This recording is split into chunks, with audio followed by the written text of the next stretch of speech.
So I'll let y'all in on a little secret. I actually did used to call myself Cbabi. I was young, I was cool, I wanted a fun and creative way to abbreviate my given name, which was Clifford Bernard Miskell Jr. But when I got to Grambling, it was there that I decided I was going to be an artist for the rest of my life. Not just any artist, but one who said something. And so I needed a name that reflected this change and this growth that was going on within me. I still felt like I was cool, so I didn't want to completely abandon Cbabi. So I merely changed the Y to an I, and I was taking Kiswahili, so I loved the way it sounded, so I said, there's my name, Cbabi. And I gave each letter a meaning, which is creative black artists battling ignorance. And when I got my diploma from Grambling State University in '95, my degree read Clifford Bernard Miskell Jr. Because I also decided to wait until I got married, and together we would create a last name so that our kids would have a namesake from both mom and dad. And I met a young lady right here in St. Louis, Missouri, Central West End, and we created the last name Bayoc, which stands for Blessed African Youth of Creativity. So I've been Cbabi Bayoc my entire art career. I've done many things in search of my voice. What is my purpose? What am I trying to say?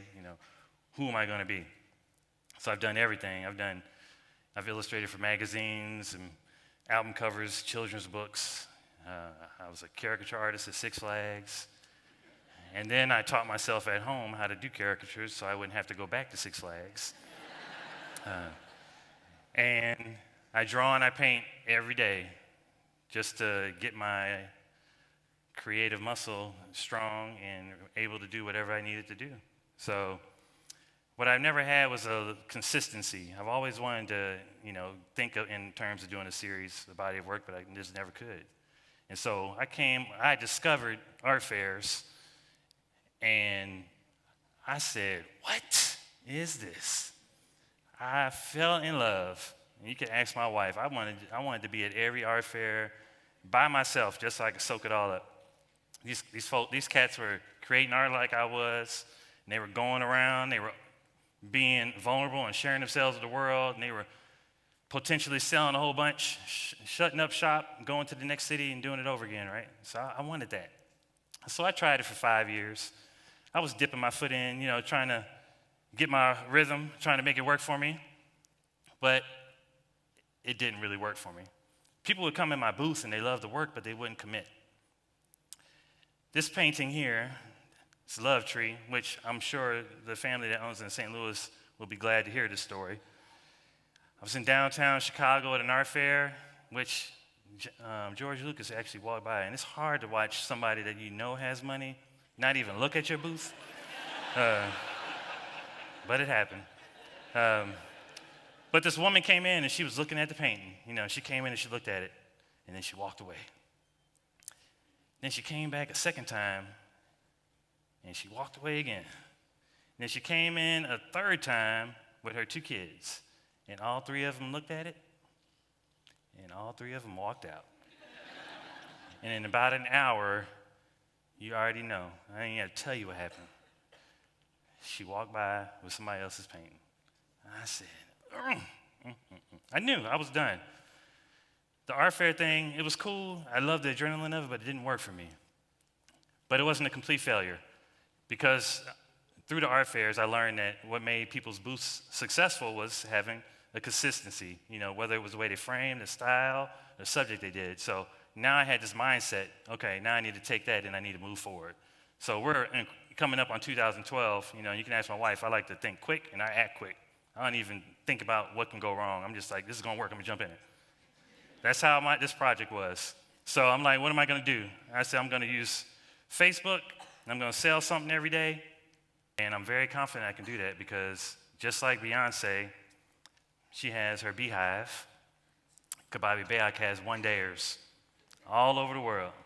And you know who they are, and you might be some of them that send me messages, one day when I have the right job, one day when I have a big enough house and have the right wall. And one day when I get my man cave tight, every single wall is going to belong to you. One day. Okay, I need your one day to be today. So how am I going to get your one day to become this day and then get you to purchase? So I said, if I had the right size and I had the right price, I'm going to get you. How did I know I can paint something every day?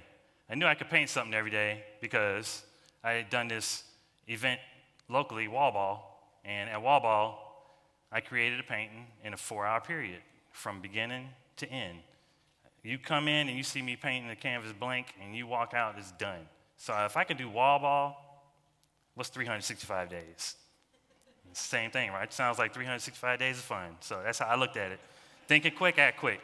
So I just put things out there, and I said, this is what I'm going to do. All right, what am I going to paint?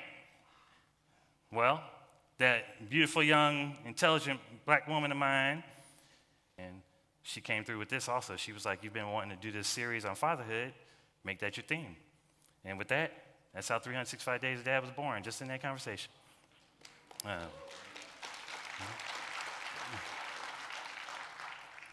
All right, so where am I going to get 365 images? I don't have 365 images. I have 365 days. That's easy, but what am I going to paint? So I put a call out to my one-dayers, and I said, I need you guys to be behind this project. Send me your favorite photos of your father, your son, uncle, nephew, whatever image it is that you cherish. Email that to me so that I can use that. Folks went a step further. They not only emailed their photos, they also emailed their money. People just paid. They said, I don't want to wait and miss out. I want to go ahead and claim a day now. And so folks just sent me that, and then I was rocking. One painting, one photo stood out real strong, and I knew it was the first day. Easy. His dad at home with his child. Dad in the hospital with his brand new child. Classic white blanket, red and blue stripes. I knew that was it. That was happy birthday. The first day of the project, 2012, January 1st. So after that, I'm rolling. Nerves are shook off that first day. Got up the next morning and just jumped right on in there. So day 2 was nap time. And then after that, I'm just painting and I'm posting. I'm painting and I'm posting. Painting and I'm posting. If people are sharing it, and it was going really well. I got to day 6, and I just wanted to share some love for the working class dad that, goes out and does his thing all day, and comes home, and you hope for that idealistic experience of your kids jumping in your arms, and they got a lot of good response. So when I did that, I was really touching people, and it was working. All right, should have brought napkins or a tissue in my back pocket. Here we go. All right, so day 9, I get to my sister's birthday, and I got to do a piece. I could have easily done her own husband and their children, but I decided to take care of my own story for this day. So you're looking at, that little boy is me. That's my sister on my dad's shoulders. Dad has a tear in his eye. The title is called Our Future is Bright. So, already gone. All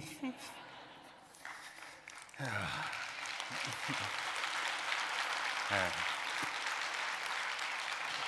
So, it's called Our Future's Bright. So my dad has a tear in his eye because when I came running home, I was 10, we were living in Korea. I met my mom at the apartment, and she said that your dad had food poisoning and he's in the hospital. And I was supposed to get a new ID card that day, so that wasn't going to happen. And actually, I found out years later it wasn't food poisoning, it was an attempted suicide. And because of what happened, she didn't want my sister and I to see him in that state. And so we never saw him again until we saw him in a casket later on that summer. And so this was my way of honoring Clifford Bernard Mescal Sr.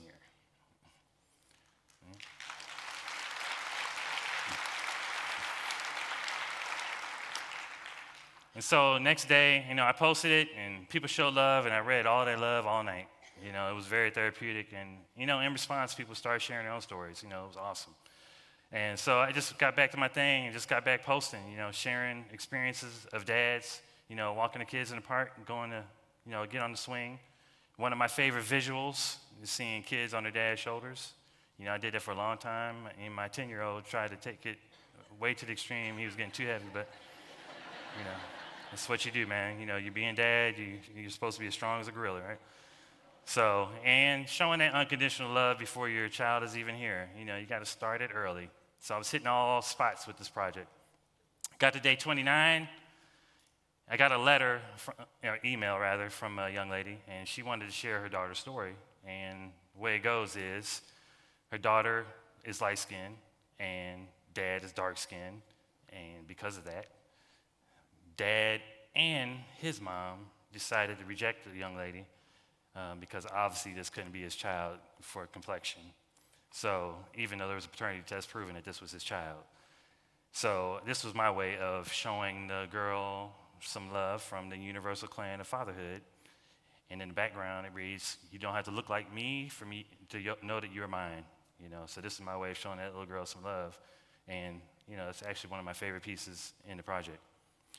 And one of those pre-purchases was from a young man. He bought 3 days. The first day was a painting of himself and his 2 girls, but the other 2 were special because right after he did the purchase, he lost his father. So his favorite pastime with his dad was to go fishing. So he asked me if I could paint the one fishing trip that they didn't get to have so that every time he looked at the canvas, they could share that moment forever. So this is my way of honoring his best friend, best dad, and the best man of his life. Folks ask me, how do you keep it light? You're working on a serious subject. How do you keep yourself inspired to keep going? All right, how do I keep it light? What you're looking at in Like My Sweatshirt is 2 things. I Googled angry black man. I did, really. And I Googled fatherhood. So an angry black man, I got a bare-chested brother, curlicues all over his chest. So he didn't have any clothes on, so he had to wear something. So I had to look for a photo that had some cool clothes. I'm an illustrator by trade. That's what we do. Just find photos and you blend stuff together and you make it look like you came out of thin air with something. So for the other photo, I got a skinny Asian father wearing a yellow sweatshirt and a baby on his chest. And when I saw that, I cracked up, and it worked for me. So I just knew that was going to be the piece. So that's how I came up with Like My Sweatshirt. And ironically, I look back and I say, not only did I score for myself in humor, I scored because how do I lighten it up? I lightened up 2 communities that need to lighten it up because there's a lot of tension between the black and Asian community. So this is my second favorite piece. That just happened this past week as I looked at it. So how else do I lighten it up? What you see in here is my man, Rick Ross.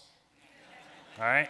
So Rick Ross is, and it's also another big brother with a baby on his chest. Just keep that going.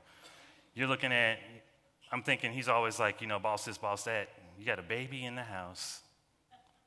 Who's the boss? Right? All right, so the boss is the baby. So, of course, if it's Rick Ross's baby, it's going to be flossed out with a cool hat and some glasses. Yeah.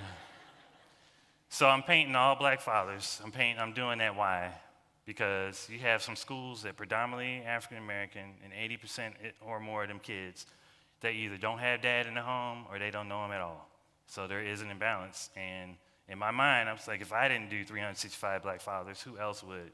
Because I got bombarded with the idea that, fatherhood is universal and you should paint all cultures. And I said, you are absolutely right. But for those who don't have dad, they need to know that they can be a dad when they become an adult. So that is why I did 365 black fathers.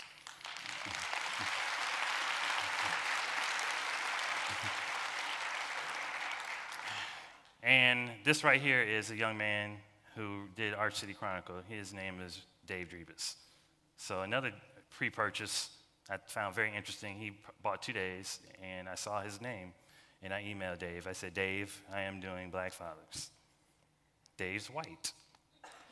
And his reply, his response to me was, are you saying I'm not black enough? Hey, he's been collecting my work. He's been a cool friend. He sent me money. I was like, all right, I'm just going to do my thing. So, another little light humor side for me, to do a little George Jefferson. That was my little kickback. So this is Dave Drebus and his son playing ukulele before they go to sleep. And there were several white families that I actually did paintings of that I will never reveal because, some things you just don't need to share. So this whole project was about Dad just being there, for events. I was recently on Humans of St. Louis, and it was great for me, but what was great for me was also seeing another story of a black man that got awesome review. But what even stood out more was another woman that made a response thing, and she talked about how her dad worked a lot. She barely saw him, but he always made time once a week to come have lunch. And that's what this whole thing is about, being present and having good intentions to be there for your kids. Folks are like, how did you do 365 paintings? Actually, the first year I did 254. Why? Because Jean-Michel Basquiat, he talked about, folks asked him how you do your work, and he's like, it's just instinct, you just work. And I needed to remind myself constantly that I've been painting for 18 plus years. My hands know to do exactly what my brain is thinking.